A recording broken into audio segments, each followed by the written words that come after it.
Welcome to SFH Presents One More Podcast. Welcome to SFH Presents One More Podcast. I'm your host, Zach Polk, here with my co-host, Ty Southern. And today we have with us Edward Payson. What's up? Edward, when I first met you, you went by Ted. Is that still... I go for friends. For friends, I go by Ted. Professionally, I still go by Edward. I think that's always kind of been the case. Yeah. Okay.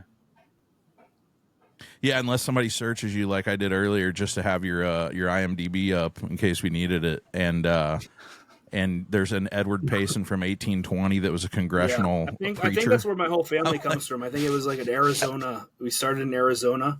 So if you go to Payson, Arizona, there's an Edward Franklin Payson Park, which is my full name. And then I think there's like 3 or 4 different Edward Franklin Payson parks throughout the United States somewhere. Yeah. Holy shit. Oh, shit. You fancy. That's wild. My only claim to fame with geography is that in downtown Tampa, there's a Zach and a Polk Street right next to each other. I would say my last name's just a direction. Like, that's it. Like that way. Or whole geography, yeah. Wasn't the bad guy's name Polk? Wasn't the bad guy's name Polk in that old... I don't think it was a Nickelodeon movie, but there was a movie called Camp Nowhere back in the day where the kids all like tricked their parents. Like one kid was supposed to go to fat camp. Another kid was supposed to go to like computer school, but nobody wanted to go to the camps. So they all tricked their parents into thinking like they hired Christopher Lloyd to like be a fake camp counselor. And they went to like trick the parents into thinking they were going to a camp, but they were going to like do nothing at this like site that they just got for the weekend. Or for the summer, and the evil guy who got it all shut down, his last name was like Mr. Polk or something like that. The guy who was like after Christopher Lloyd. I don't know. I gotta watch that now. Yeah, T.R. Polk. T.R. Polk, played by Emmett Walsh. Or sorry, M. Emmett. M. Emmett. I was like, oh shit. So I'll get the question out of the way so we can not forget about it and move on because it's looking like everything's working at the moment. But what does still fucking here mean to you? When you asked that question, I didn't know what you meant by it at first, and then I kind of thought about it, kind of marinated on it, and I think still fucking here is someone who has been through adversity, and adversity means a lot of things to a lot of people, and to me, adversity will mean a lot more or a lot different than it would to, someone like my brother, someone who was born with, spina bifida, who his whole life kind of like, getting out of bed is a lot different than just, for a day, just living is different than, a day in my life. But still fucking here is someone who has been through something and still tries to make the best of their situation, no matter what the circumstance is. And I think that no matter what that person is going through, that person can be like kind of a role model to anybody else, no matter, what that person is going through. So that's kind of what I see and hear from that ceremony. I love it. Hell yeah. Well, the whole thing kind of started with the idea of doing, talking to survivors. And then we kind of came to the conclusion that literally everyone's a survivor in some way or another. Like we all survive different things. And as, here we have Ty sitting across missing 3 of his limbs while he was serving our country. And some people come on with the idea of like, well, what I've been through is not nearly the same as what he's been through and what you've been through. And it's like, it's not a competition, man. Somebody said that to me the other day. They were like, my problems aren't, it was my roommate's mom broke up with her boyfriend of 5 years. She's crying in the bar. And I'm like, she's like, I'm sorry. This is just, I'm being ridiculous. And I'm like, look, dude, we all fucking go through traumas in life, man. Feel the feeling. It's not a matter of yours being worse or not worth it. If you're going through some shit, you're going through some shit. I was saying, everyone's journey is their journey. There's a lot of people that have judged my depression, judged my suicidal ideation at times and the things that I've been through. And I'm like, if you were in my shoes, you'd probably feel differently about that. You know? You know, it's you know, and it all stems from different things. You know, you don't know someone's upbringing, and people too. Like, I feel like some of the deepest people I've met and like the most real people I've met have been through the most shit in their lives. And you would never know it until you have these kinds of conversations with them sitting down. You know, maybe you've even known these people like, 10, 15 years, and the first time they open up to you about these kinds of things are 15, 16 years down the road. And it's by happenstance. You don't even like really mean to get into these conversations. And then you hear about these things that have happened in people's lives that kind of change your whole perspective on like, your feelings towards them.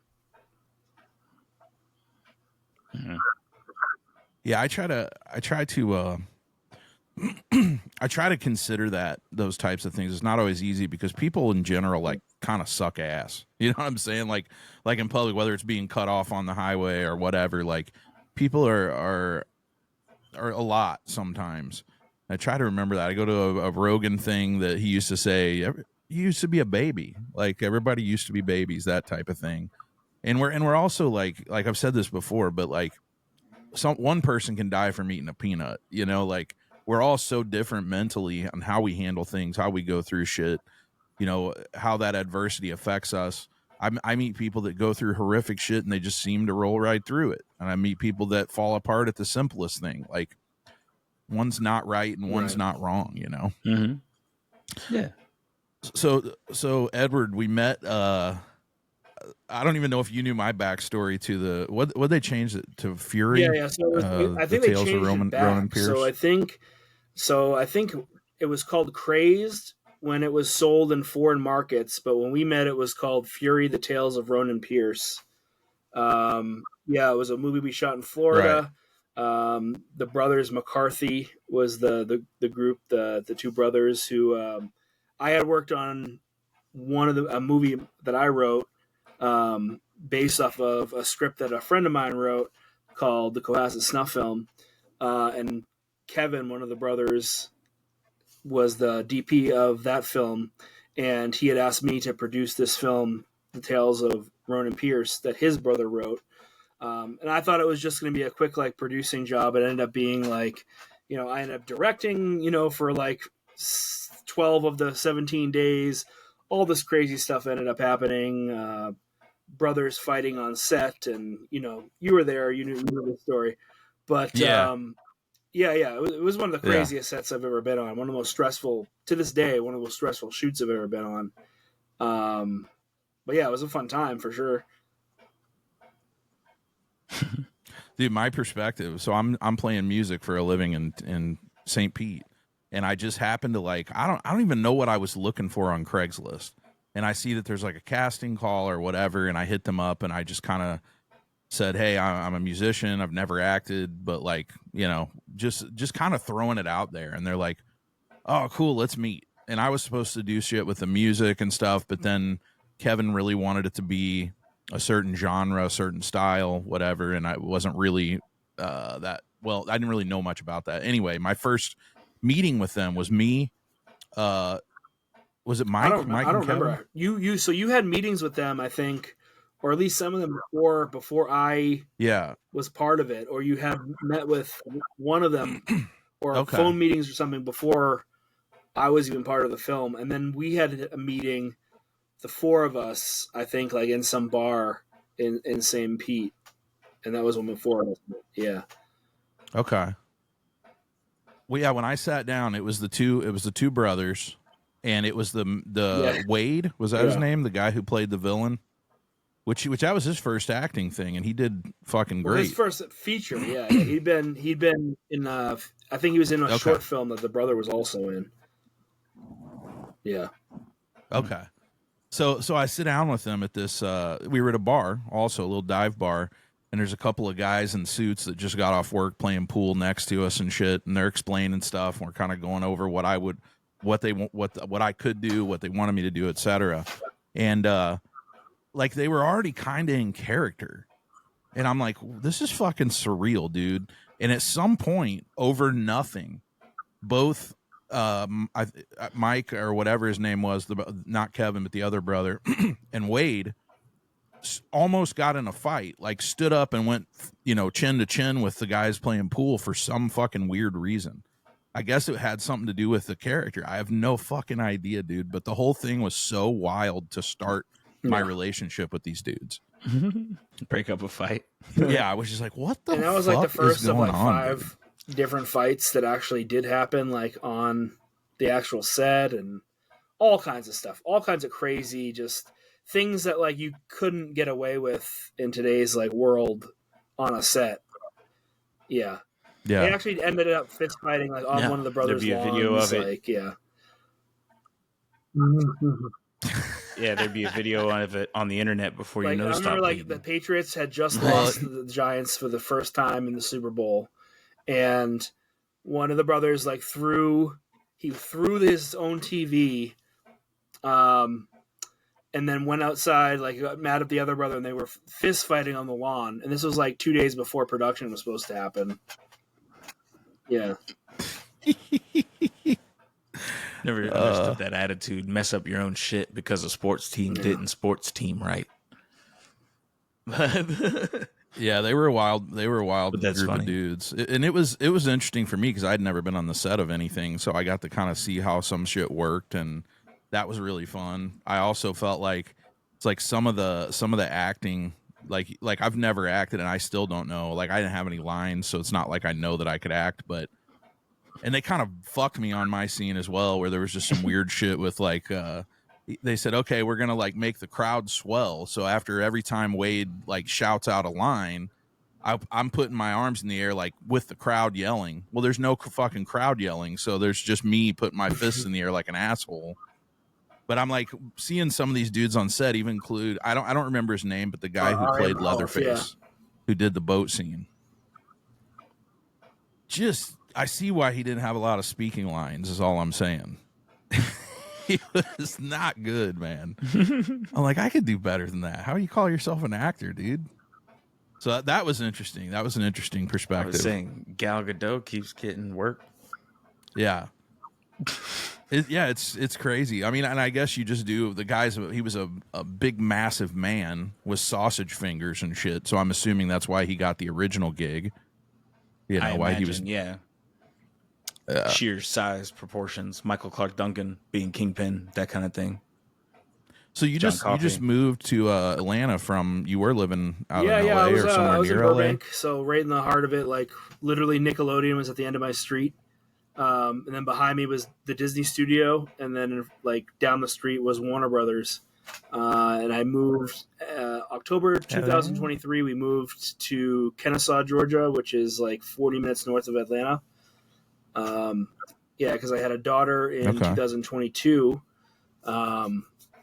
She was born on Christmas Day, and we needed to get just a bigger apartment. So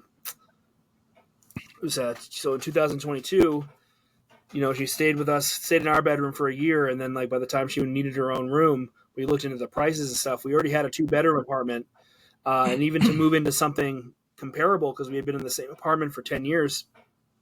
To move into something comparable, it would have been like an extra like $1,200 than what we were already paying, because we've been in the same apartment. Yeah, so we need a 3-bedroom apartment. So like we would have been like from the, I think we were paying like $2,100, and it was going to go up to like $2,900, like when the rent was going to hike, like our next calendar year. And then if we wanted to move into a 3-bedroom anywhere close to like where we were, in reputable area, it would have been like around like $3,400 for a 3-bedroom, and it just didn't even compare. So now we're in like a 4-bedroom house for less than $2,000, in a really nice area with like a full backyard, full garage, 2-car garage, like super. And the cost of living is like 1/5 of what it was there. So. Yeah. There's a lot of crazy out there too. Studios came out here, like I want to say 10 years ago now. A lot of the Marvel movies started shooting out here. Tyler Perry started all the big studios out here, so like a lot of people kind of moved out here. But even now, the movies started moving away from here as well and started moving overseas because of just costs of just America and making movies in America now. A lot of them are doing it in Canada and Bosnia and all these places. And even like Saudi Arabia and places like that now that the Saudi Arabia opened up. A lot of weird stories with that. There's this guy, Darren Lynn Boozman, who has this whole story about how when Saudi Arabia first opened up, they were like, well, we'll make an example with you, and we'll like just have an unlimited budget. We won't even tell you what the budget is. We'll just, anytime you need anything, we'll fly it in from wherever, so that they have like these like one-of-a-kind tanks being flown in for these like war movie that he wanted to make, and like 5 different like kinds of like Arabic people coming in for this like war movie or whatever. And like, so the last he heard, they had already spent like $250 million on this movie that he like, so the way they did it, they were like, we're going to hire you to do this, but you have to come right now and meet like the prince, whatever his name is, from Saudi Arabia. He doesn't do Zoom calls, and he doesn't do, he won't do like a meeting anywhere but in Saudi Arabia right now. So you have to go. And it was during COVID. So he had to get everything rushed and everything like that. They'll pay for all the rush job and everything like that. So he thought it was a scam at first. He's like, this seems like I'm going to get beheaded or something like that. And yeah. So like one director, Adam Green, had already said no because of that reason. And he just completely missed out. So this guy said yes. This is the guy, by the way, who like directed like Saw 2 and a bunch of like other like horror movies. So he did it. And he ended up meeting with the guy, and he said the guy was basically like Quentin Tarantino.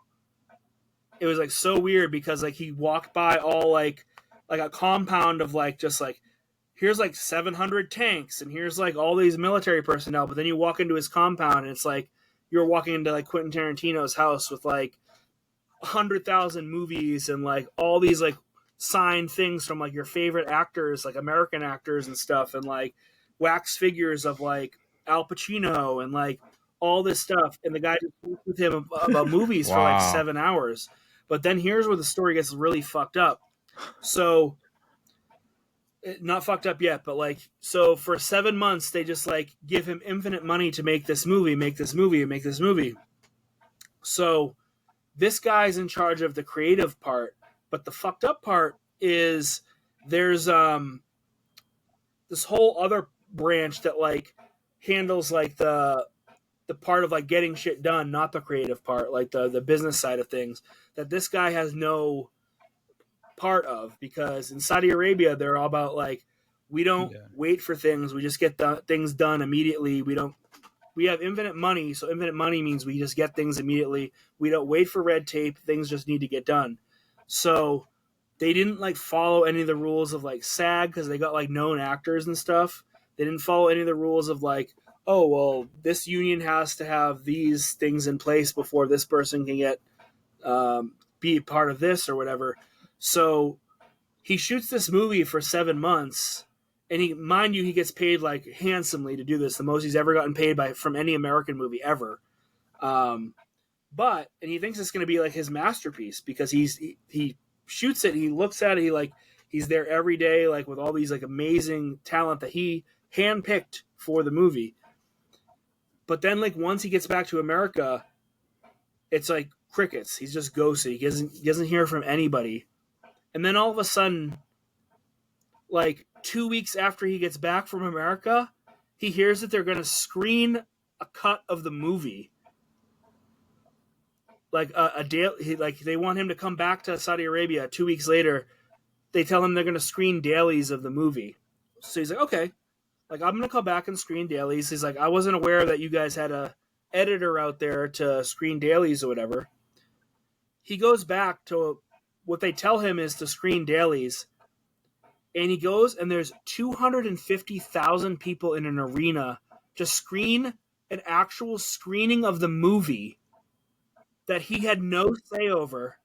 What? And it's not the actual movie. It's a fucking working print with like no effects in it, nothing. They didn't do any like actual real, like they didn't put any, like they didn't take out any of the temp tracks. They didn't do any of the they like when you hear like him say like action and stuff, it's still in there. They like have like people with the cut boards still in there, like didn't take any of it out of there and just left it in there for like everybody to see. He starts crying in the theater. And he's like, how could you do this to me? He tries to get in touch with like the prince to be like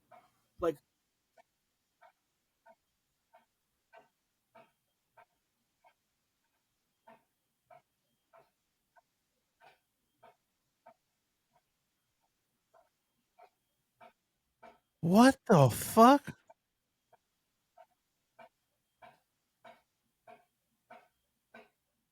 We lost you for a second, Edward. Shit. Maybe just disconnect and reconnect.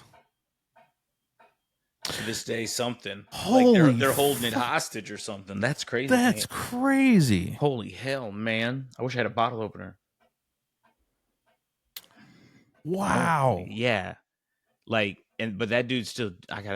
He's still working, right? Like he's not like ruined as his career, is it? Well, I'm assuming he's fine over here, but holy shit, dude. Do all that, do your whole dream situation, and then like just bye. Okay, wait, and then fuck you. Yeah, I can't wait to. That's wild. When did you lose me? For sure. We lost you. You end.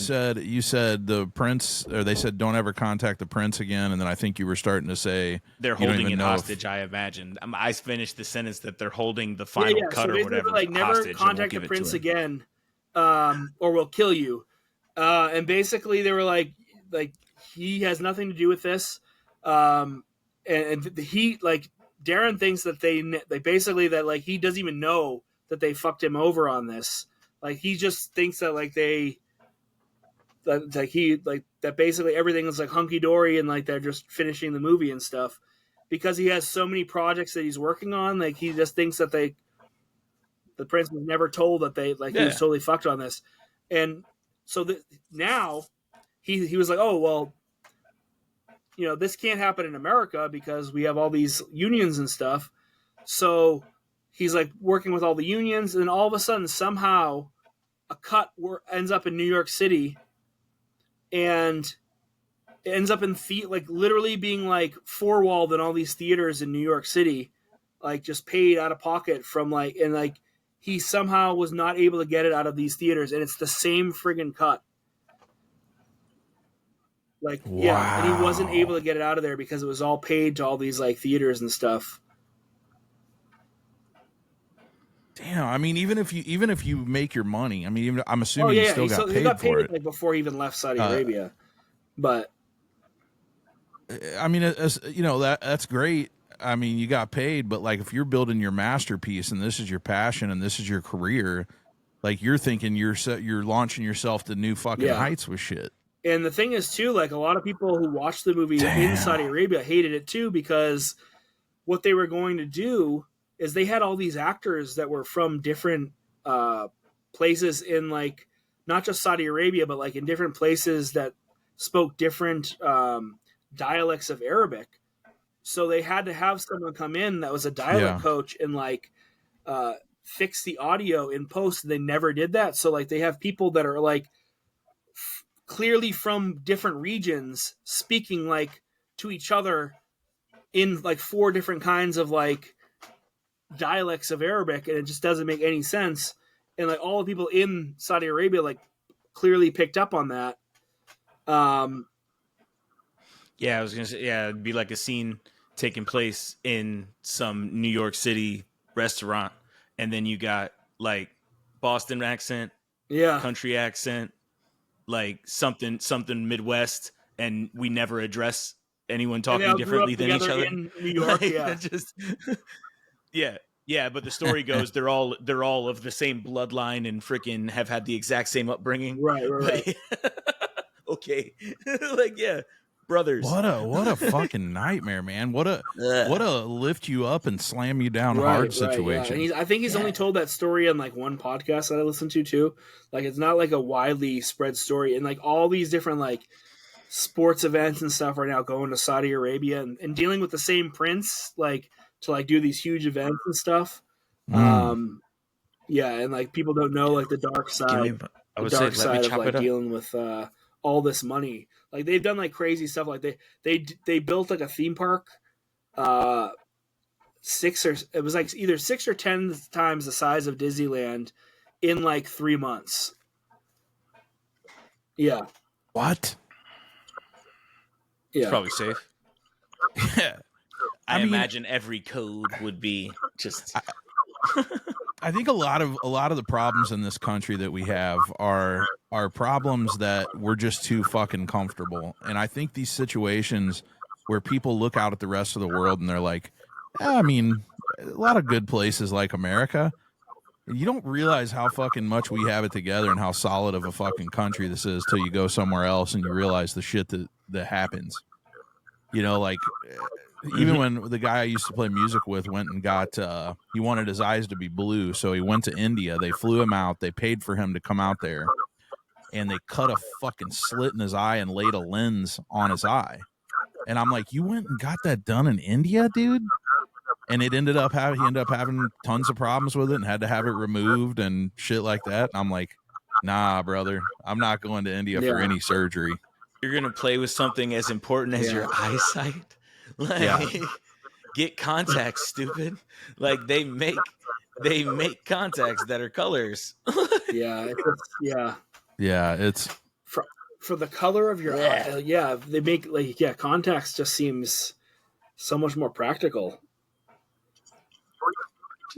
Well, he was doing that forever. He was using contacts, but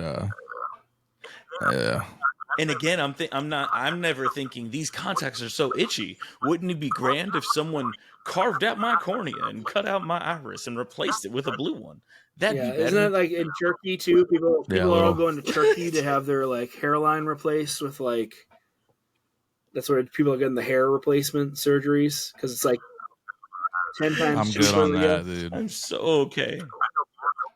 I know people that go to Mexico for surgeries and shit, and I'm like, dude, I just can't. I'm like, if it was a life-saving thing that I could afford there and I couldn't afford here, and it was just either that or nothing, all right, like, I get it, but I don't know, man. Same with unions. Like a lot of people shit on unions, but there is some utility to it that makes it useful for protecting everyone involved at times. There's an echo right now. Yeah, I think it's coming through Edward. You hear an echo from me?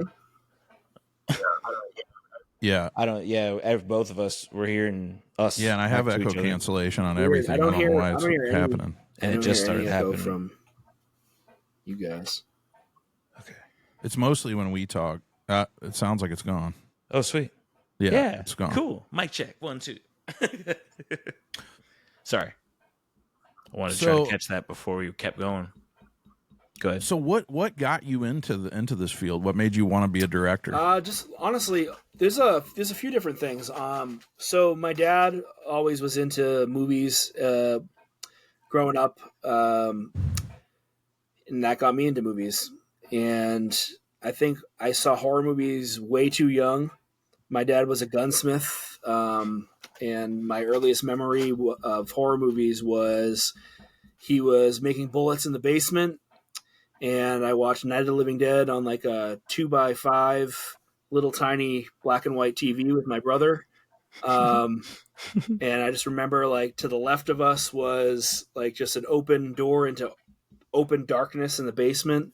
And as I'm watching Night of the Living Dead, I'm just like looking in, at like 6 or 7 years old, like looking into like the open darkness of the basement and then like looking at Night of the Living Dead, looking into the basement.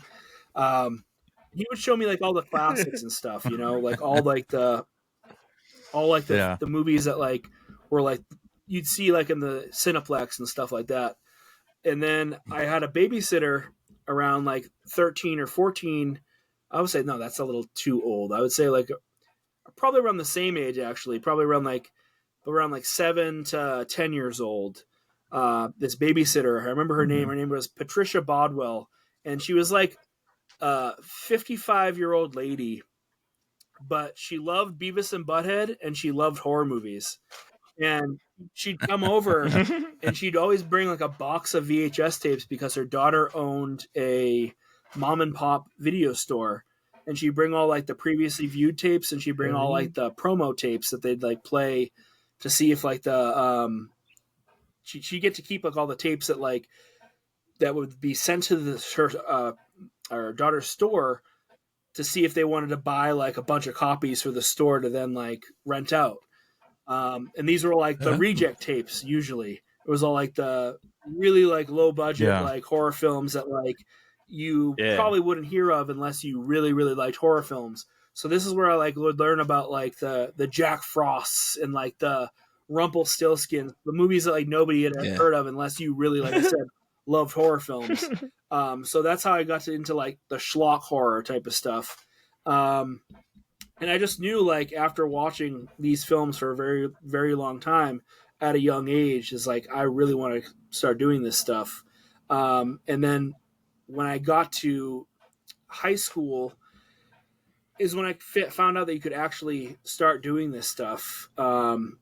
Between like high school and college, like I think around like sophomore year of high school is around when like YouTube started coming out, and you saw people that started to do stuff on YouTube that were like small, like short films and stuff like that. And that was around the time I started a screenwriting class in high school, and we started to make our own little short films and stuff like that. So it just kind of built from there. Yeah, that's awesome. You tapped me in on I was a judge.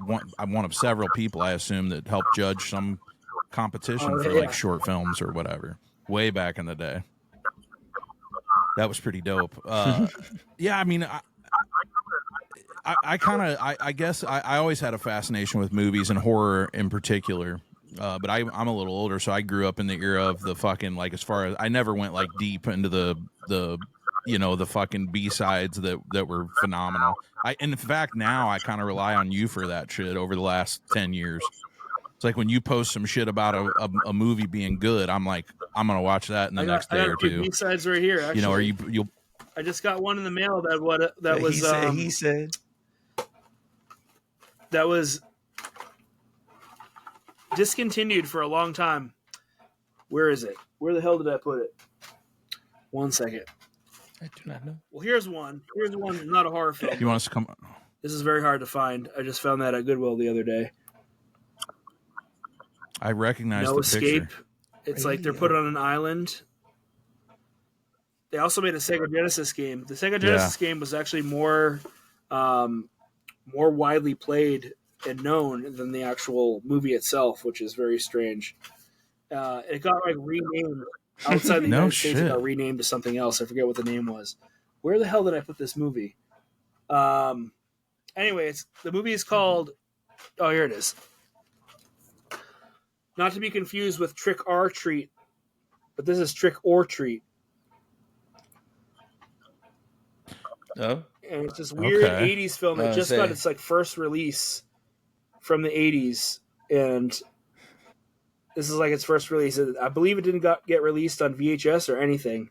And it's like this demonic guitarist. Yeah.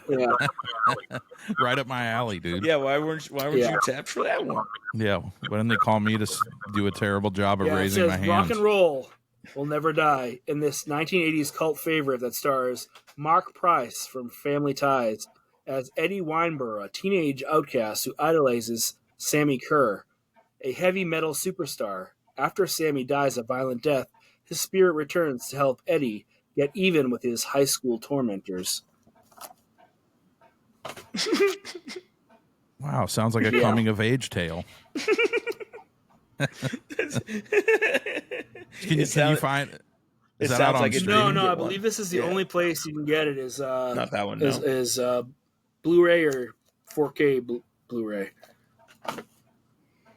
Yeah, I was gonna say that sounds like a straight to DVD 40 years later kind of plot. You've recently had you posted something the other day that you've had some traction on the Cohasset snuff film recently. Or is there like a?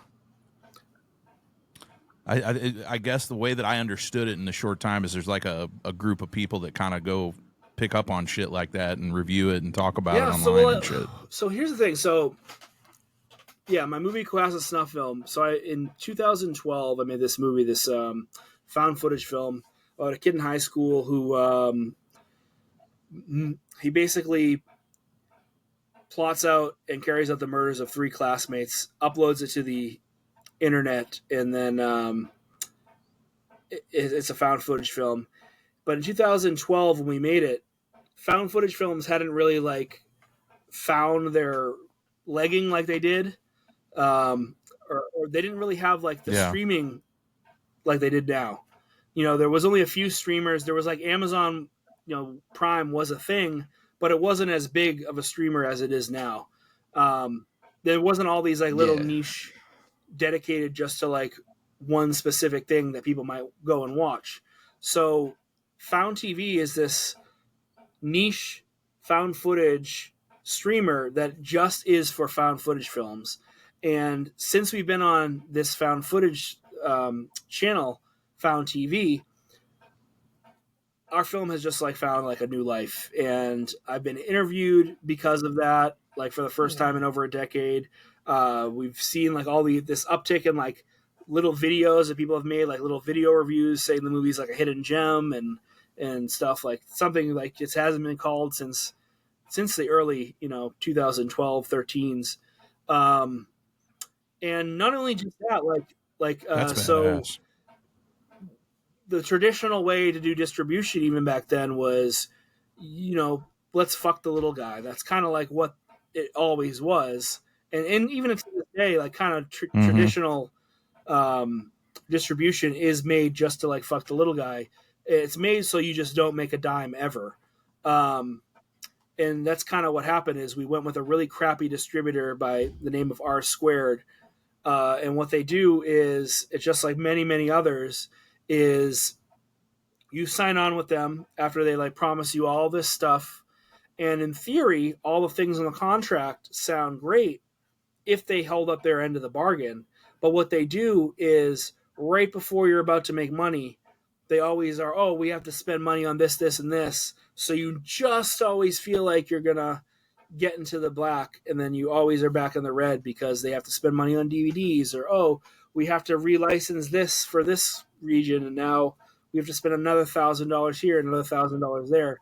So right until your license is up, you're always just spending money, and they're always making money, but you never make any money, and you're always the person who just makes no money at all. So for like the 5 or 6 or 7 year license that they had, like we never made money, but they made, $50,000 or whatever it was. But now there's like really, really cool, just like completely transparent formats out there called like Film Hub and Indie Rights. And what that is like completely like for the filmmaker by filmmakers. And what it is like, it's like an online platform where you literally can like upload your movie to this website, all the assets for it. So like your trailer, your posters, everything like that. And in real time, you can see like day by day how much money your movie is making. You can see like what sites that they're like, or what streaming sites that they're like sending the movie to, who's like passed or like who's like accepted the movie, and like when it's going live on those sites, and like when they're sending the money for the movie, and like basically see all your numbers, streaming numbers and stuff. So it's 100% transparent. And then also it just opens you up to so many more of these like different sites, like the stream, different streamers that have these niche different audiences and stuff. So not just for like Cohasset Snuff Film, but for my other films as well, have just seen all like giant number increases with these different platforms. Well, that's awesome. Congratulations. It's so similar to the music industry in the way that it's always these dudes in suits that are screwing over the actual talent, where it's just these systems that we've had set up for so long where, especially if you're a starving artist or a starving director, or you're a starving actor, you have no leverage, and you come into these situations and someone offers you something and you're like, I'm tired of having to work 2 jobs and be a director or whatever it is. And this person's offering you the world, so you sign on the dotted line, and they screw you. They get rich, you get nothing. Yeah, it's crazy. Like it's literally, and I hate to use the word life changing because I feel like it's like a cliche, but like just with my movies, like this year alone, like $30,000 in just residual pay just from like movies I've already made, and some of them just like with me being the only person who put any work into them, like documentaries where I did everything on them myself. So if I just make one more and, hope that it does, like numbers, that's like a full-time job in some, states. And you can just keep adding on to that 100%. Each year. And, especially if you like make sequels to films that you've already made, you're hoping that like, if you make the sequel, they're going to want to watch the ones before that and it'll drive traffic, There's a little bit of a built-in audience, and then you'll drag in more people to watch the originals. Yeah. Hell yeah. Fingers crossed. That's a big win for the little guy, man. I love that. Hell yeah. I like when the little guy gets his big wins. I mean, in theory, and capitalism has tons of flaws. I mean, it has a lot of flaws, but in theory, the market is supposed to dictate itself. And if you don't like the way the music industry or the film industry is treating you, then you start something like that, But it's definitely gotten easier with the internet. It's definitely been a pushback on a lot of things that we couldn't really push back on pre-internet. But it's still just unbalanced, man. It's still, I mean, I look at my daughter who's 21 and an aspiring musician, and like what she's got in front of her, she has the ability to create her own fan base and keep the money that she makes or whatever. But it would be real easy for somebody to walk up and go, "You're the next big thing. Here's a fucking contract," and her to sign her life away and make nothing and end up in debt. Yeah, I was just seeing the thing the other day. I don't even think it's just creative anymore. Like if you look at it, like school costs like an astronomical amount, but none of it's going to the teachers. The teachers have to work 2 jobs. All these different jobs and all these different things cost like so much money, but none of the people that are actually like doing the grunt work are like able to, are like even like you can talk about like the military, like military spending is so high, but none of our soldiers are getting paid like any of that money. Yeah, not a fair amount. 37 cents an hour. Come on. Free dental. Well, Ty, you get a little chunk for each limb, right? Didn't you say that they give you something? Just that was the way to say that. If there was ever a way to say that, sorry. No, so yeah, the SGLI is a thing, life insurance that we all sign before we go. That if we were to die in combat, our next of kin would get $500K, and then it's 50% or 50K a limb, but the cap is 100K if you survive, basically. So I made 100. I got paid 100K for getting blown to smithereens. And a little piece of information, and we can say this because Ty's dick's still intact. I know you don't like talking about that, but it's important. Up until recently, right? If you had your dick blown off, that wasn't considered a limb, and you got nothing. Oh shit! So yeah, when I was injured in 2010, it was not something you'd get paid for, one of my peers in the system was the one who spearheaded that entire thing.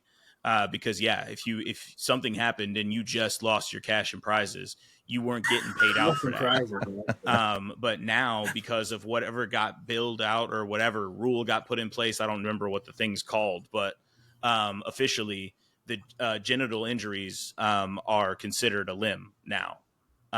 So if in the case of, you'd still get compensated for your injury, because that one, man, I mean, it destroys the psyche of that's a whole different animal of injury. Like, because no legs, I can still be a man. Like there's the entire huge, I'm not a man anymore. Like, because eunuch, there's a name for it. Like, the stigma on that would just be insane and very difficult to get over. I'd be a different boy if I had my junk blown off, for sure.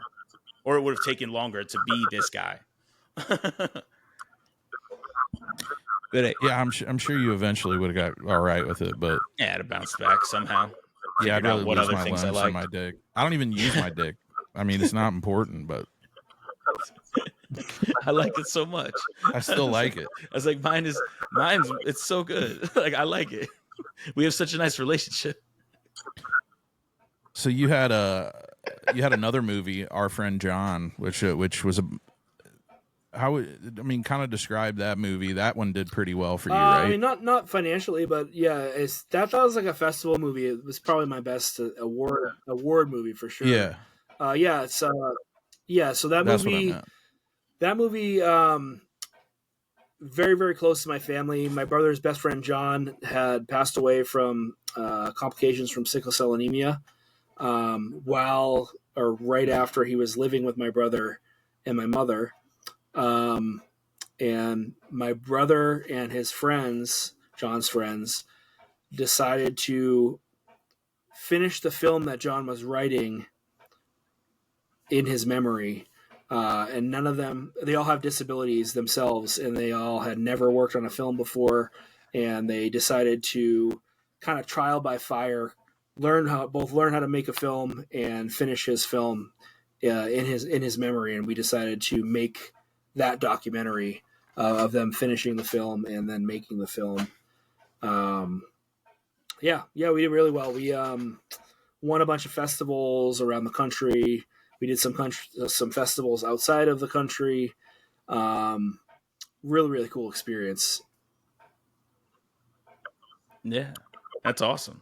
Yeah, I wanted to buy one. When you posted about the award, I wanted to buy one of those just to have it. Because my little name pops up at the end right there. There, all those. Nice. Ding, That's ding, so ding, ding, ding, ding. Those so are fancy. You probably can't see them on camera because of the coloring, but in order, in year, it's like, so not often does a filmmaker get to see like their progress kind of like substantialized, but it was bronze, silver, gold, 2020, 2021, 2022. Yeah. Hell yeah, dude. You like how that works? Platinum next. Or diamond, who knows? Let's go. Shoot for the stars, man. So what are you working on now? Are you got any irons on the fire? My days are pretty full. So right now, while I'm talking to you guys, I have this rendering. That's every single day. My day consists of, because my movies have been doing so well, it kind of let me this year kind of take a.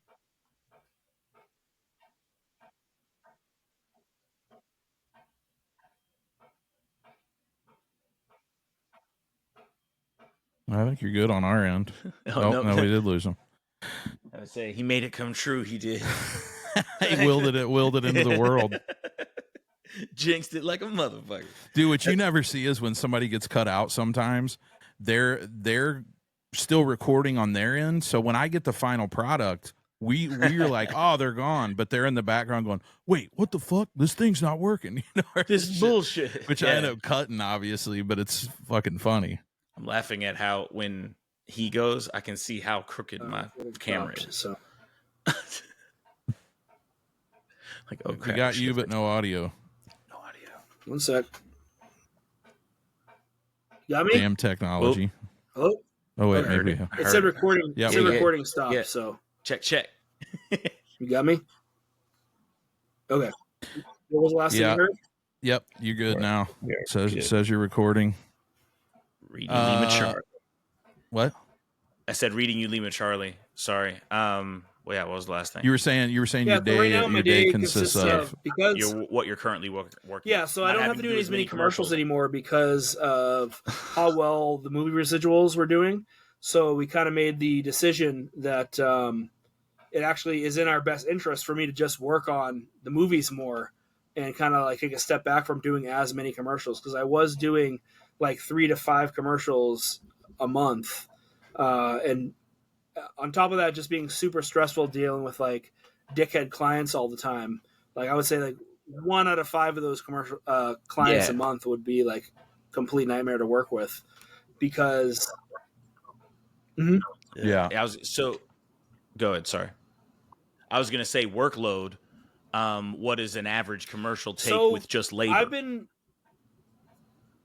like time wise.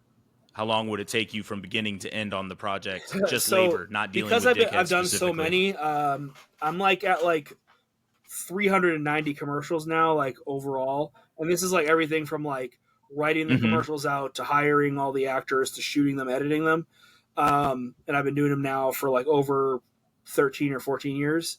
I've been able to like figure out how to like best leverage them to like get them done as fast as possible, with like as little effort as possible.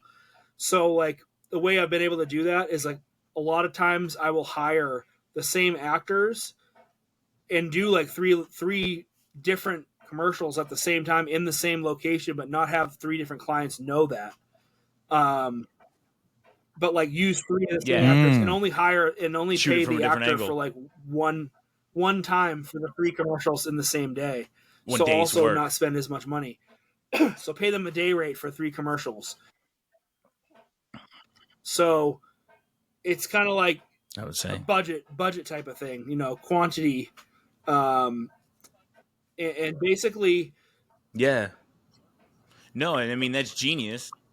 That's just like a tile guy or anyone else, anyone who does anything. Experience always figures out the smoothest way to get it done, the most efficient way.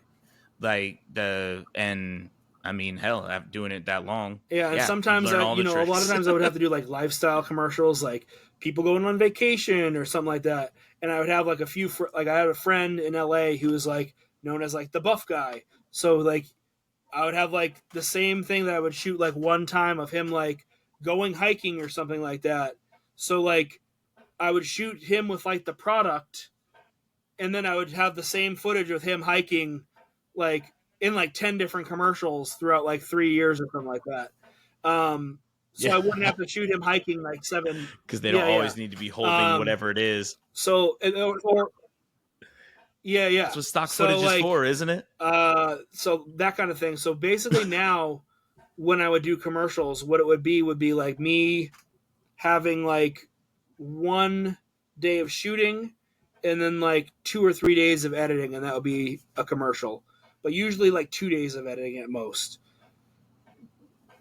And okay, I would say so 3 to 5 commercials a month is doable. But and especially with how you do it.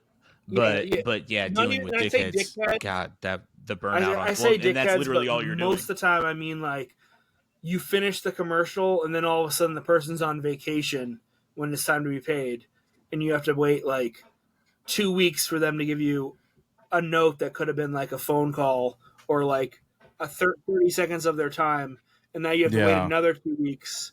Like, I know you didn't go somewhere where there's zero electricity or internet. Like, you could have taken a moment to, or they wait for you to give the That's note aggravating. like after you have done like all the exports that took like an entire day of your computer exporting it, and now, you know, they're gonna give the note once you have sent the other one. So now my day is really consists of just working on with people's a lot. I'm working on a sequel to my documentary Rarity, because the first one just hit 25 million views. It's a documentary about retro video game collecting, and it's like looking at like super high end collections, everything from like. So the first one was all about like sealed games and how like the sealed market is like affecting like collecting and that kind of thing. This one's more about like just like super niche items, and we talk a lot about like video game competitions and those items like from those like one-time competitions like the Nintendo World Championship and stuff from those kinds of events, and We have a segment called Video Game Collecting Around the World, where we talk about like what people are collecting from other countries, and we go on to collectors from 6 different continents and go around their collections and talk to like what's big in their countries, and like some of these places like Nintendo didn't really go to or have like a foothold in because of the market there. Places like Brazil, there's no copyright laws, so Nintendo didn't even bother to go to Brazil because immediately they started just making bootlegs. So Nintendo's like, fuck this, we're out. Because yeah, well, I mean, I always laugh with the whole PlayStation wouldn't even be a thing if Nintendo did what they were supposed to do. Yeah, I love that story. You heard that one, Zach? No. So Nintendo, they hired Sony to make a disc game console because they knew disc gaming was coming. That cartridge was going to be done here soon. And PlayStation made it. They were done. They were ready for media and rollout and all that. And then Nintendo said, "Never mind, fuck you." And instead of like just disappearing, they were like, "Oh, okay." They got all the licensing and trademark work, and then just released it as the PlayStation. Wow. And it ended up 4 years or so. It was bigger than Nintendo. Like it became the biggest. I don't know who's winning now, but I know PlayStation had they still have like the market share. So Nintendo's Switch kind of brought them back up, but PlayStation still like owns the market as far as like overall money and stuff like that. So I'm a PlayStation guy. So but you're not, just so people know and so Ty knows, you're not just making these documentaries about retro gaming collecting. You're actually a collector I'm a too. huge Sega Genesis collector. Yeah, I was gonna say these are DVDs and Blu-rays, but like I have a whole nother room that's just Sega Genesis stuff and Ninja Turtle action figures and Power Ranger stuff and love me some. I got Ninja Turtle art. This is the room with my 1,600 movies, my random assortment of nonsense, and then there's just comic book art galore. Kevin Esslinger, he does stuff that it mimics Rorschach, but you can tell what's going on. It's more intentional Rorschach, and so I got the 4 turtles and a few other things going on with that style. But yeah, sorry, this is my nerd room too. No, I knew you guys would connect on a nerd level. Ty's the guy that he'll bring up, like we'll start talking about a movie or whatever, and he's just naming off every actor, even the people you've never fought. I'm like, who the fuck are you talking about, dude? Look, I appreciate the people that make the movie amazing, and that's almost not always the main guy. Gets so mad when I do that. The B and the C actors, like, will you just shut the fuck up and let us watch the movie? It has been a problem for sure, but yeah, I'll tell you everywhere you know that actor from. Like when we're watching something, they're like, "Oh yeah, you've seen them. They're in blah blah blah blah blah blah." Like to list off their filmography. Yeah, that's a little crazy. I mean, I care. Like, obviously, I mean, I have a lot of actors that I guess are what do you call people like Paul Giamatti, Sam Rockwell, you know what I mean? Those guys who are, to me, probably some of the best actors that aren't necessarily like A-list guys, you know? Mm-hmm. They don't get the attention of the Tom Cruise and Tom Hanks and those dudes. I think those guys still are like bordering. They're still bordering on top of the pile. Sam Rockwell more than. But that would character actor technically would, I think, right, be the term. You asked what the term is. There's a bunch of those people. I don't want who to call them B-rate. That sounds bad. You see them in a bunch of movies, and then you're watching. You're like, oh, this dude has been great in everything. Tom Sizemore, another one. Like David Morse. There's a lot of people that like, you know, oh, I don't even know who, and I'm like, Brutal from The Green Mile. That guy. He was the bad guy in Disturbia. Like he makes everything he's in better. I'm excited now because more often than not, when I say Giovanni Ribisi out loud, people know who I'm talking about. Yeah. Because that for years, that made me mad. I'm like, fuck you. You know, every other actor that was in fucking Saving Private Ryan. Doc was amazing. I hate you. Like, he makes everything he's in better. Like if they casted anyone else, it wouldn't have been as good. Like there's some people that don't make the movie. Like, you know, if they casted someone else, it'd have been fine. But yeah, there's some of them out of nowhere. You're like, dude, it'd been a whole different movie if Ken Watanabe was not he was not the main dude in The Last Samurai. If he was not like the chief elder, it wouldn't have been the same movie. And that was his first ever screen time. Like he'd only done stage plays before that. That's crazy. Sorry, you pulled the cord. That's your fault. There was a girl that was in Fury. Yeah. Jordan, I think was her name. Was that somebody you yeah, got? She worked on my friend's films in that movie. Short films before that. My friend Brandon's film. She's pretty. She was good and a cool chick. Together. I really liked her. Yeah, I think I saw that. I think I visited her Facebook a long time, like a year ago or something, just kind of checking up, and so that she like stepped into the world of not acting. Yeah. She was good though, good looking girl. Yeah, I mean, it'd be a bitch of a life to live for sure. Dude, that scene when I in my scene when we did the party, which was what it was. I mean, I feel like they could have done a lot better with some of the shit they did with that, but whatever. The scene where she walks through, she's like knifing through the crowd with her face painted, and then she comes to the stage and she inhales some of the smoke from the smoke machine and blows it into my face. That's a badass fucking little section of the movie, dude. Like for 3 seconds or whatever it's on there. Yeah. Like that was pretty cool. I guess it's just because I was in it. Dude, I don't know if you even knew this, but when I filmed that scene and we were just doing the cover band thing, like we were just playing songs for the crowd, like just to have the real action. But I'm up there like fucking getting it. And I had broken my rib the day before. I was drunk with my brother and another military buddy. Both of them were Army. And we're all drunk and we decided to do combatives in the parking lot at 3 a.m. And I somehow end up on the bottom at the beginning of it, and then I stand up, and they're both kind of fighting each other, and I just grab them both by the head, and I try to like peel them. I don't know what I was thinking I was doing, but I just tried to like muscle up, and I felt my rib just go. Dude, that 8 hours of filming that day was fucking excruciating. It stunk. And that is a fun fact that needs to be told, just like freaking Aragorn breaking his toe and finishing the scene. You know what I'm saying? Like. He had a broken rib that day, everybody, and he still played the shit out of that guitar. Dude, I feel like that movie was cursed, man. Like so many people just died in nefarious ways. No, Lord of the Rings, Fury. So many people died in nefarious ways, like after that movie. Well, Wade had cancer on the movie in his stomach and didn't know. He was complaining about stomach pain, and then a few months later. Apparently had stomach cancer and he passed away.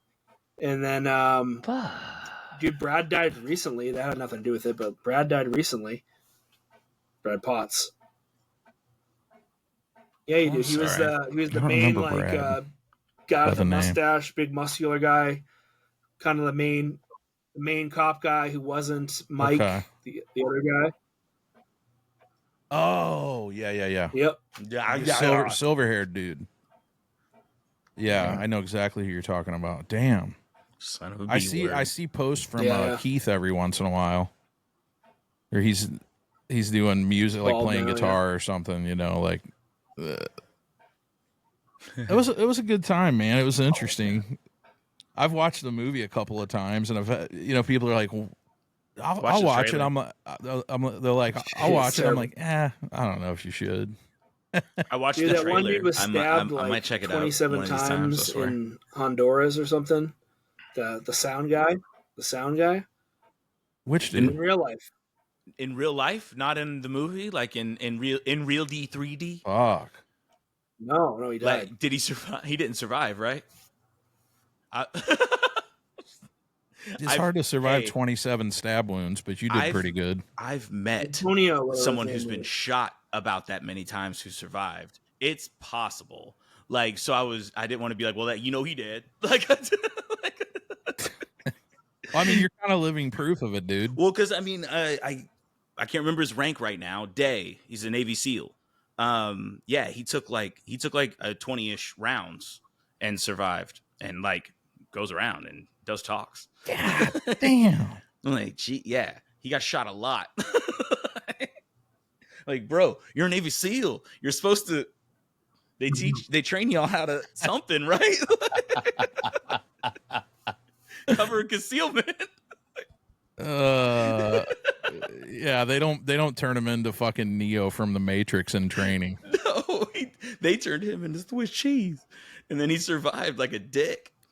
Wouldn't that suck? You remember that guy we shot like a lot? He fucking made it. If he comes back, we're gonna kill his ass for real this time. Like, so sorry.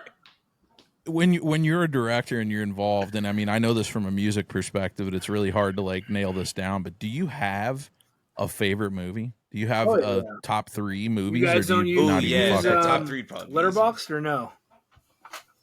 I'm gonna blow your mind. I've only recently become Letterboxd slightly is an aware app. of what that is. It's like another social media app. I'm sorry that I'm showing you, but this is Letterboxd, and basically it's like your social media for movies. You can see what your friends are watching, and also you can rate movies that you watch. And then at the end of the year, when you want to do a top 10 list, you literally already have all the movies that you've rated a certain thing for the year, and keep track of like. But it shows you what all your friends have watched and what they've rated stuff, and like what's trending amongst your friends. So right now, you can see my favorite movies are right here. You have a top 4. My top 4 are Old Boy, Demon Knight, True Romance, and Night of the Living Dead. And then my most recent activity, Sinners, Free Waka, The Accountant. That's the first one I had to show my wife it. And set the movie Sacramento. But then you can see like how many movies you've watched for the entire year. If you like scroll down, it says I've watched 64 movies this year. Ooh, that number would be stupid for mine. I watched me some movies. Okay, quick. Okay, so the Korean Old Boy or the Josh Brolin Old Boy? Old Boy. I'm not good with subtitle movies. That's mostly reading speed problems. I'll say it, but I prefer if I can understand it on the first go. But also I saw the Josh Brolin one first, and didn't realize it was a remake at the time. Like we saw it in theaters, and then I saw the remake after, and in my head, the original's the remake. And I thought it was subpar in comparison, but I already had a baseline when I went in. And I like Josh Brolin. He's fantastic at his job. And Elizabeth Olsen is the prime. She's Olsen Prime by a lot. No, it's something I didn't know. I didn't know that people still to this day didn't know that The Departed is a remake. I didn't know that. I don't know that I knew that either. Infernal Affairs. It's a shot-by-shot remake of a Hong Kong crime movie called Infernal Affairs. Only difference is they Americanized it. Oh shit! I mean, it's because it's obviously it's the Hong Kong mob, not the Irish mob. And in the Hong Kong version, yeah, at the end when he shoots him in the elevator, in the Hong Kong version. Mm-hmm. The bad guy just gets away with it. Spoiler alert. There's no Mark Wahlberg character to come and kill the bad guy at the end. Like the bad guy just gets away with it after he shoots him in the elevator. Damn. Jack Nicholson. See, I'm a person that likes films that do that. I like to be left a little hanging. It's one of the reasons I like M. Night Shyamalan is I feel like he puts you in this level of discomfort and you never really get the payoff. So, like, the movies that people don't like by him because they're expecting it to go a certain way, or even Game of Thrones. I love the way it ended. Everybody's expecting this fucking perfect happy ending, and I'm like, I've been through this whole entire series trying to expect the unexpected. Like you, that's been their whole entire thing, dude. And finish it real terrible was what you least expected. So I get it. Yeah, I didn't think it was get terrible. The point you're trying to make. Yeah. Oh, it would have been great if they would have just gotten together and ruled the kingdom, and it would have been so fucking the same as everything that's ever been written in America. I never understood. I like movies that leave you hanging. Also and they like fucking don't give you that payoff. The Hong Kong one too. So. Oh. Yeah. Rush Hour. Damn. So why did they not do that here? I don't know. They bought the rights. They only bought the rights to the first movie and not the second two. So. And we killed the dude at the end. Oh, I imagine the dude was a big deal in the second and third one. Yeah. Right. I mean, he was probably a focal point of 2 and 3. We did that shit. Hey, what do you think about the original ending of Rambo or First Blood? Sorry, the whole thing was terrible. There's an alternate end. There's an original ending in Rambo or First Blood where he kills himself. At the end of over there, I could operate $1 million machines, and over here, I can't even do this. At the end of that breakdown, it was also 3.5 hours long. No shit. And like Stallone had to rewrite the entire movie because he said it was literally just Rambo running around, just literally saying one-liners like over and over again for 3 hours. For 3 hours, yeah. And the alternate ending would have been good with the obviously also edited down. But you wouldn't have had the 7 sequels now. I could have done with. I love First Blood. It was one of my favorite movies. Amazing. I like the first movie. I liked it a lot. I like Rambo. I bought one of those fucking combat knives real quick. We talked about that. That's not a real military knife. That's not a thing that existed before that. That was made for Rambo. And that was his thing. He looked at military knives and was like, ugh. None of these are 80s action movie enough. We're not doing real deal Holyfield stuff. I need an 80s action movie knife. So they made that's not a knife, that's a knife. But I need a compass, some fishing lines, some fucking matches. Clip earlier today. Did you see it? About action movies? Yeah. Yeah, was that? I think I did. Oh, I didn't know. You didn't send me that, I don't think. No. The last thing I think you sent me was the one I'm looking now. Yeah, it was the one about this. This was interesting. The dude that was talking about the fat when they're like, "Hey, it's basically a guy on TikTok saying they do casting calls for people, and they say we need a fat and ugly person." And he's like, so a bunch of people show up, and if you don't get picked, you're like, well, I guess I wasn't fat and ugly enough. Or if you get picked, you're like, I was the fattest and ugliest person out of all these people. It's fucking. Think about that sometimes when I'm watching stuff. I'm like, man, how did they get the casting call for the woman who's tall, described as manly and strong, Criminal Minds episodes? You're like, ugh, how did they do an open call for? Can we get someone who's definitely the killer? Does your face look like they'd point at you first, based on no other information? The dude hit it on the head. There's a level of personal acceptance of just going, well, I'm just a fat and ugly person, and I'm gonna fucking go be in a movie for it. Yeah. I have a friend who's like that. Who she based someone had said that she's like the female. What was it? Female Phantom of the Opera, and she took it as a compliment. And I was like, "Oh, that's self-awareness." Yeah. Lady Quasimodo, tell me about it, bro. On Instagram. I was like, "Would you just call Lady Frankenstein?" That's I swipe away my Instagram too much. That's why I didn't send it to you, because I sent it to people on Instagram. Someone who missed out on something. About action. So, what did you think of? What was your feeling about Sinners? It's literally. I was going to ask about Sinners and The Accountant too. So From Dusk Till Dawn, but instead of Mexican people, it's black people. I didn't place that. Yeah. But now that you say it, every 100%. character is beat for beat, and every character is character for character from Dusk Till Dawn. Every single character is exactly. That's crazy. Literally, the preacher's daughter is exchanged for the preacher's son. It's every character is beat for beat. So is Haley Stein? Is Haley Selma? Every character. Steinfeld, does she play the Selma character? Because the one white chick that's Haley attractive Steinfeld and hanging out. She pretty. I need to watch it. I haven't seen it yet. I've seen clips. I got in a huge argument with my. She's not a huge. She's like not one of the main plot points. I'm talking about plot point wise, like all the plot points. No. I haven't watched From Dusk Till Dawn in a very long time. And I have so not seen Sinners. I saw The Accountant. Instead of the two brothers, it's two twin brothers. And they're both gangsters. They're both instead of bank robbers, they're both just like gangsters. Okay. Yeah. Okay. So from a director standpoint, the doing the twin thing, I've heard reviews and I've seen stuff. They do that very well.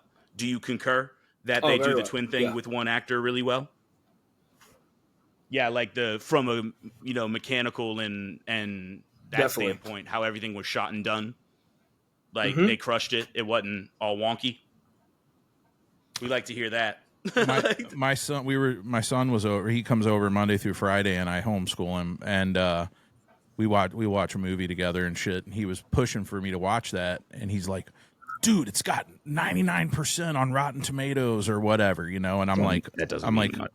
Well, yeah, but if it's got that high of a score, it's definitely watchable. You can at least assume that it's worth a watch. There's some that have very low scores that I think are amazing. But we watched it, and now mind you, let me preface this: I'm not a Trumper, I'm not a right winger. I'm for equality. I like everybody, and nothing. But I was like, dude, the movie was fine. It was a good movie. But the only reason it has 99 fucking on Rotten Tomatoes is because it's all black people. I just feel like that to me was the statement that I felt like, and I'm like, I'm not shitting on black people, but I'm like, it was all right. It was good. It wasn't a 99. Well, here's the thing with Rotten Tomatoes anyway. So Rotten Tomatoes is misleading in the fact that like people think that like 99 means that like it was scored at 99. Rotten Tomatoes is a pass or fail. So Rotten Tomatoes 99 score means that 99% of critics gave it a passing grade. It does not mean that 99% of people gave it a 99% score. It means that 99% gave it a passing grade. So over 60%.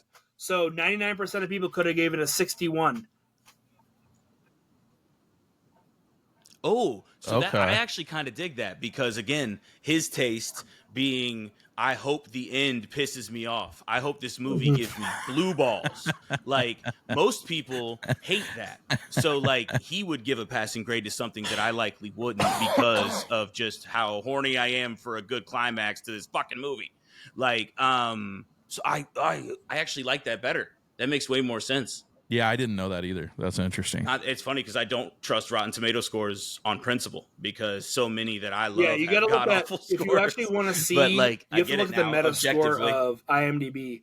They literally made Rotten Tomatoes because all these studio movies were getting bad IMDb scores, and that's why Netflix stopped showing IMDb scores and stuff on their Netflix movies and stuff. Because it would make a lot of movies they wanted people to watch look shitty. Like, we need you to Netflix and chill while watching this one. Even the IMDb scores, though, sometimes shock me. How low of a score some shit gets. Where I'm like, that movie is classic, and it's has a cult following of people, but it's getting a 7 or a 6.5 or whatever. And I'm like, more harsh back then. But I mean, I have a theory, and I think it's not even just my theory, but like over time, people have kind of like been bastardized into thinking that like you slowly make things shittier and shittier until people just accept things as like good if it's just a little bit less shitty than what they've been fed over the last like 10 years. Yeah, it kind of makes some sense. Yeah, that's great. Keeps everyone happy. I mean, as far as what Hollywood's put out, or quote unquote Hollywood, lately it does seem like that. It seems like nobody's taking any chances anymore. Like especially with all the woke culture, cancel culture shit, where everybody's kind of afraid to I think it's good that they're doing things outside of California. I think that it's good to see that there's other parts of the world where you can go do movies and not fucking have to deal with that as much. But still, when you put it out, you have to deal with it. Mm-hmm. I hope there's a little pushback because I miss, especially in the comedy realm, I miss them fucking pushing the envelope and being funny. So here's what I have no problem with diverse voices having voices, but I don't like it. I don't like it being like it being like just there for the sake of like we just have to check a fucking box, and this has nothing to do with the story. It has nothing to do with the story. And exactly. Story. Like there's like literal movies where they just have this group of people that would not ever hang out together, and they just like clearly threw it in there because they're like, oh, we need to have like this person and this person and this person, and they all have to be in this movie. So let's like all make them be friends here. And it's like these people would not be hanging out at this party together. Make it make sense. And you literally just did this. Like it just doesn't make sense the story whatsoever. Yeah. As some form of virtue signaling, right. And everyone sees through it at this point. Well, and because here's the thing: is that whether it's I agree with you. I love diversity. I love for people to have a voice in every walk of life. Right. But it needs to be authentic. Yeah, and same as music. Like if it's an authentic made movie that everything makes sense, I'm gonna love it no matter what. There's plenty of black movies and even like time of certain eras and stuff that are fucking amazing. Black comedies, like it's nothing to do with not liking a race or whatever, but just fucking make a good goddamn movie and stop worrying about it. Mm-hmm. Yeah, the well written is always the thing. Because I mean, Avatar: The Last Airbender, we've talked about that before. No, I'm not kidding at all. You look back at the show and you realize that out of nowhere, you're like, oh shit, one of the most badass characters was a 10-year-old blind girl. Like, and freaking it never occurred to you that it was a disabled girl because it was a disabled girl. I'm like, no, that part like wasn't part of her character. Like you're just like, well written works every time. No, I'm only laughing because being woke and bullshit. What's up? When me and Ted were texting last night, I was like, yeah, he's like, what do you need? What do you need to know? What do what are we going to talk about kind of thing? And I'm like, dude, we'll just kind of let it go wherever it goes. I said, I'm sure at some point Ty is going to bring up Avatar, the M. Night Shyamalan version, because he fucking hates it. It's funny because I wasn't even going to bring it up because that movie doesn't exist. What are you talking about? That's not a real movie. Oh, shit, we lost him. And he's going to agree with me that that's not a real movie. He's never seen it. He's never seen good. I hope he's never heard of it because I wish I'd never heard of it. Everyone listening, it's not real. There's no Warren Bossing say. No, dude, M. Night is good at his job overall. Like I like that movie, but I didn't have an expectation. You had no information. You went in there with zero information, and dude, and from what it's supposed to be standpoint, it's all wrong. Like, and then the story's just shitty. We're sorry, we're still talking about Avatar, and he said you hadn't seen it yet, so I said we could go ahead till he comes back. So it's not if you have time or you think of it sometime, watch it. And let me know what you think, because you're not like a big anime or Naruto fan, so you're going to go into it the same way I did, kind of just as this is just a movie. I was going to say, do you know anything about the cartoon itself or the newer live action show? I haven't. Well, then that's when you should watch it for sure, because I just want to hear your. I thought it was a good movie, but again, I had no expectation for what it was supposed to be. Every one shot should have not been a one shot. Basically is my main from a directorial standpoint. Like he didn't do it correctly in my humble dude. It's hard to get you super passionate on a rant about anything, but if I bring that up anytime, it always turns into that. It's fucking so funny. It's fast paced stuff, and he made it look slow mo and stupid. Hated it so bad. And he mispronounced half of people's names. Like there's 3 seasons of television where everyone's saying everyone's names. And there's comics. Like, there's so much source material. Why are you mispronouncing everyone's fucking names?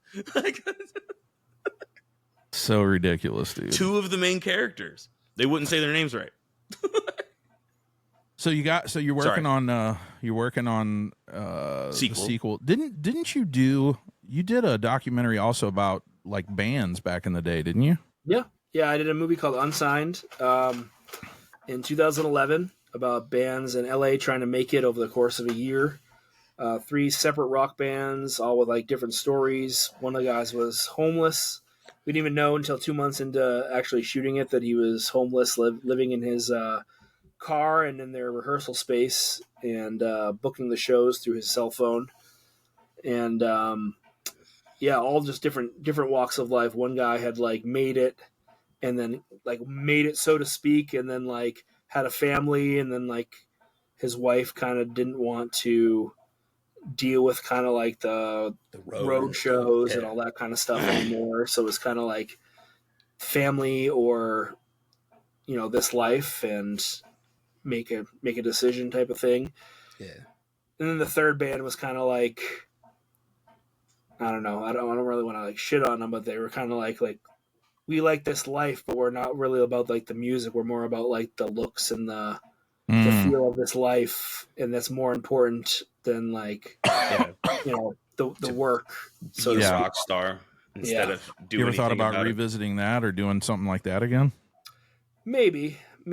Yeah, I've thought about like doing a part 2 or like something similar to that, but yeah, I've just been so busy with like other ideas and stuff, and that's another one where like it didn't really like gain traction as far as like people actually watching it and stuff once it was in like the zeitgeist and stuff. So yeah, dude, it's such a weird thing too. I mean, it's just like being in that space as a band, and I've thought about this forever, because at different levels of my success as a musician, it's like you grow up, people going, you need to grow up, you need to get a real job, you need to do this. And then when you hit a certain level of notoriety, then they're all in your fucking DMs like, remember me?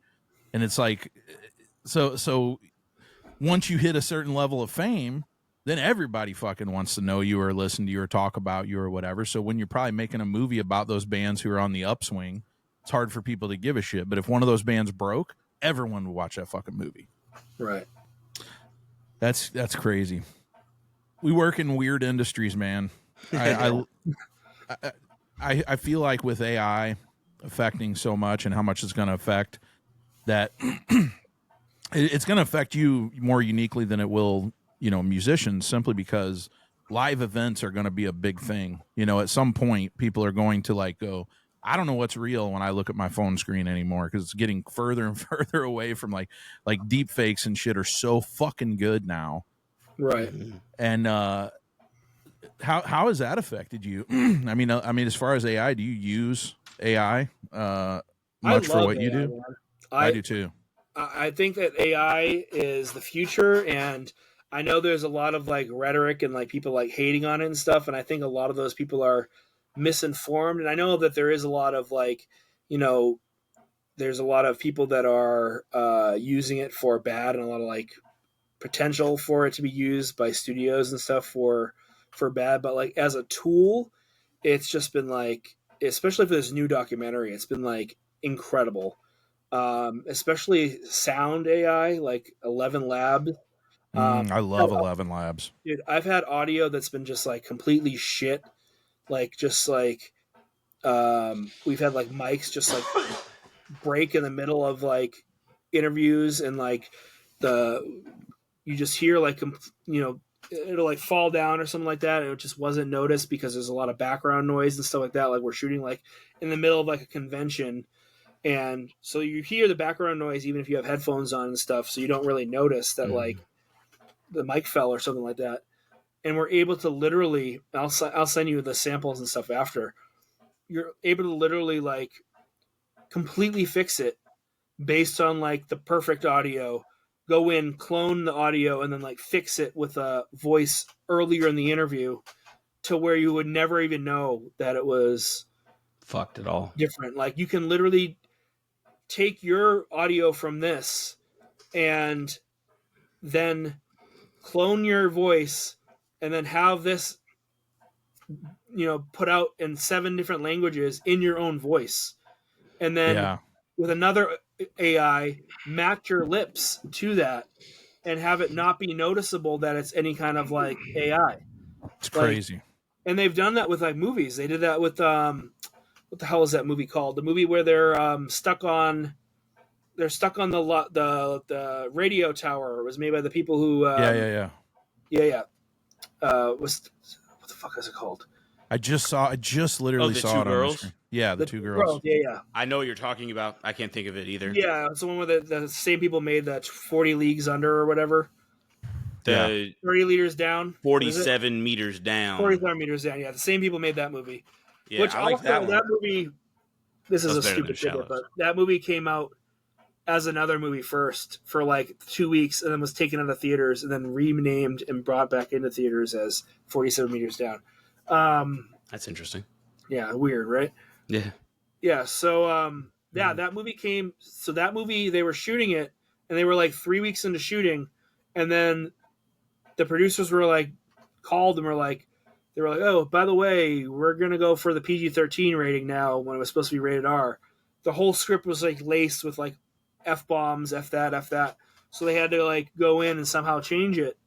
So they didn't know what to do. So they got in touch with like all the people that they could, and they got in touch with 11 Labs and a few other people, and they were like, okay, well, they went in and switched all the fucks to freaks, and they were like, on top of that, this is what our studio can do, and they showed them what they could do, and they did exactly that. They took all the audio in the movie, and they switched it to like 15 different languages, and then they also put all the lips to the languages in the person's voice, and gave it back to them, and was like, no, now you have your movie in all these different languages. And yeah, so it's just like Cool. incredible what you can do. And also just like when people are telling me stories about their past and no video exists of that, and there's no stock footage that exists of that, and I have to like create it from scratch.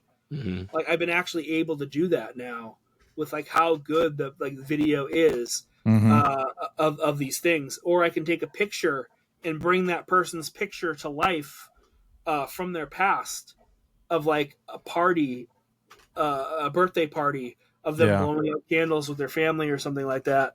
What do you use for that stuff? There's a bunch of different apps out there. There's like Pixverse. The big one that everybody's using is like DALL-E. Sometimes you can use a combination of things. Like people will have like the image generated with like ChatGPT, then bring it into a different to animate it or make it move. Yeah. I've messed with tons of them, man. I love it. Ty used to give me shit about ChatGPT because he called it my girlfriend and shit. He spoke about her in a very loving way. I do. I use Grok more now, but I do love Grok. I use it for everything. You're cheating on your first love of ChatGPT, you monster! I finally accept the fact that you're with a non-sentient being, and you're okay. What the fuck? I don't think Grok's images doesn't do images as well, does it? No, they're fine. Yeah, it don't. ChatGPT does images better, I bet. The only reason I really switched was because Grok is less biased in any way. Like it's not as woke. Doesn't have a bias.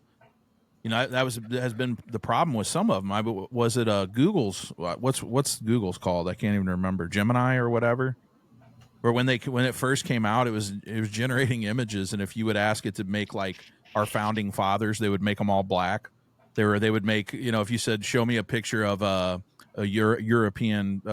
typical European family, and it would have a person in a wheelchair and a black person and it wasn't honest. You know, it was like built to sell a certain thing.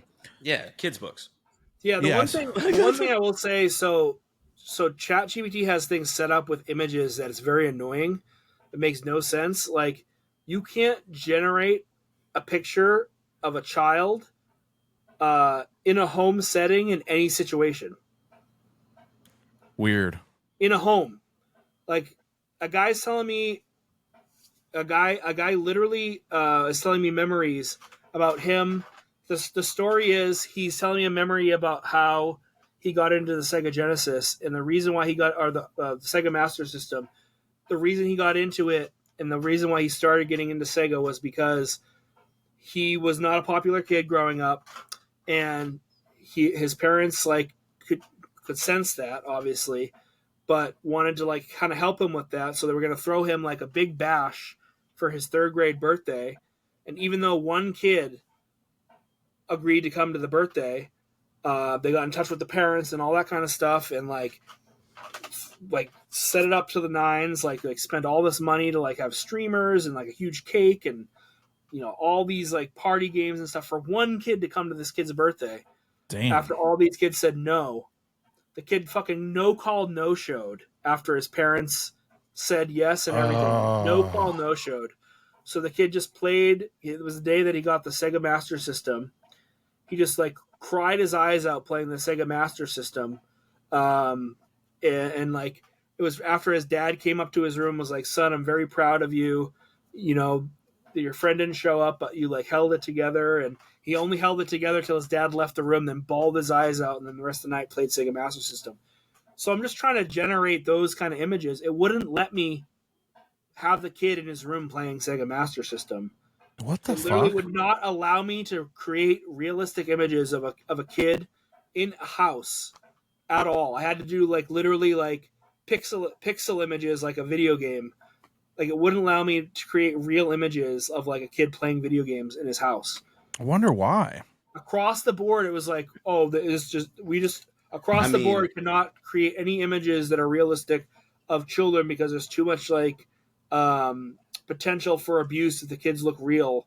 If they're in any personal setting, you can use them outdoors, but you can't put them in any interior settings. Yeah, and I know the why, but it's definitely someone took it way too fucking far and put too much on it. But like, I knew the why for sure. But I feel like that's definitely a step too far.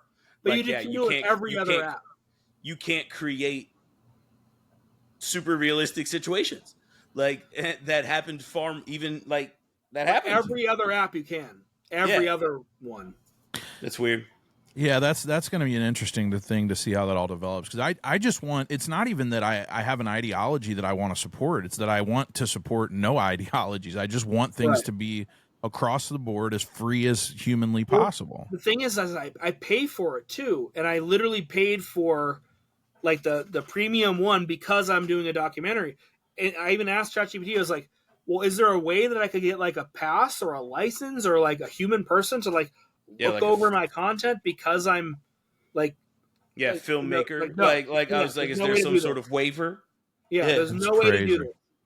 Like, I think Grok's image generation has gotten better here just recently, because it started popping something up about. I don't know. I haven't tried to like generate something like that, but I need to mess with it. I think that a lot of people are fearful because it's gonna eliminate a lot of silly jobs. I mean, it's gonna take away jobs from people, and I think that's part of what people are afraid of. But I think the reason I brought up AI in the first place is that at some point it's gonna make a lot of things so much easier that people like you doing what you do are going to be able to make more money and put more time in to doing these types of things. There's going to be a lot of people that are going to be able to get more in the creative space with AI taking over a lot of these tedious jobs and things that we don't need a person for. Yeah. So I think it's a net positive in the long run, but in the short run, people are afraid because a lot of people make money doing shit that they don't need to do, that we don't need them to do anymore.